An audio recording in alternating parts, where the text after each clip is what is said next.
Magandang gabi, Philippine Air Force. Narito ang magiging lagay ng panahon ngayong araw ng Miyerkules, 26 November 2025.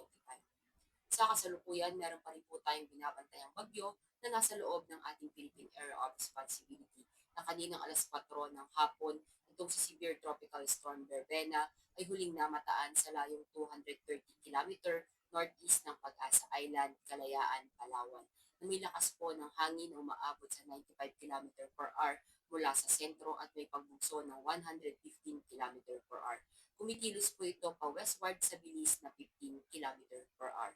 At dahil nga po sa bagyong Verbena, asahan po natin yung rain with gusty wind dito sa may Kalayaan Island. At ang ibang nalalabing bahagi ng Palawan, asahan naman natin yung maulap na kalangitan na may mga kalat-kalat na pag-ulan, pagkulog at pagkidlat.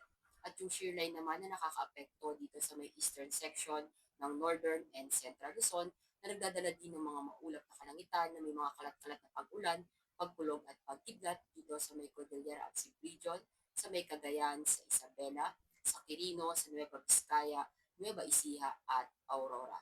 At yung northeast monsoon naman o yung hangin amihan na nakakaapekto dito sa ibang nalalabing bahagi ng northern Luzon na nagdadala ng mga maulap na kalangitan na may mga pag-ulan dito sa may Ilocos Region at Batanes.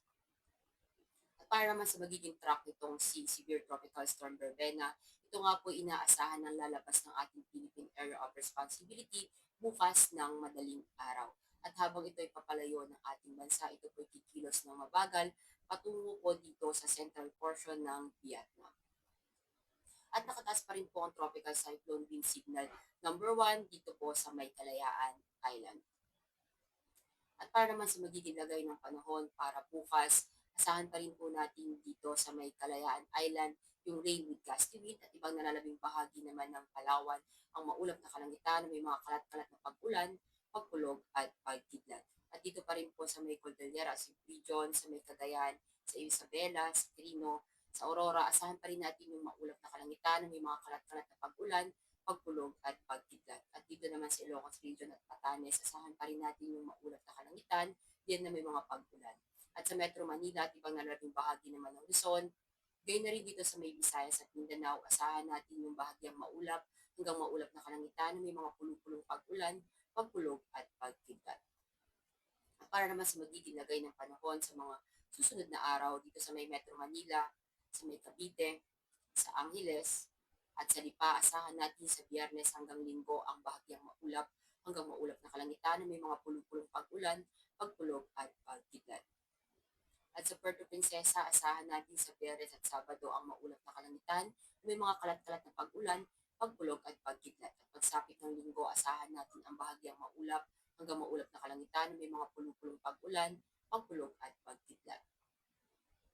At sa Kalayaan Island, asahan pa rin natin hanggang Biyernes yung rain with gusty wind at pagsapit ng Sabado, asahan natin yung maulap na kalangitan, may mga kalat-kalat na pag-ulan, pagkulog at pagkidlat. At pagsapit ng Linggo, asahan natin ang bahagyang maulap hanggang maulap na kalangitan, may mga pulong-pulong pag-ulan, pagkulog at pagkidlat.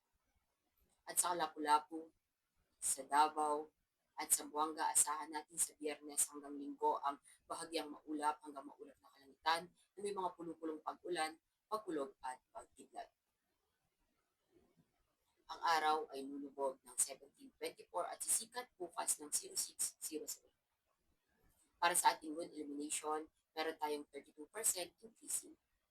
At para manatiling updated sa lagay at taya ng panahon, i-follow lamang ang Air Force Weather Center sa aming mga social media accounts.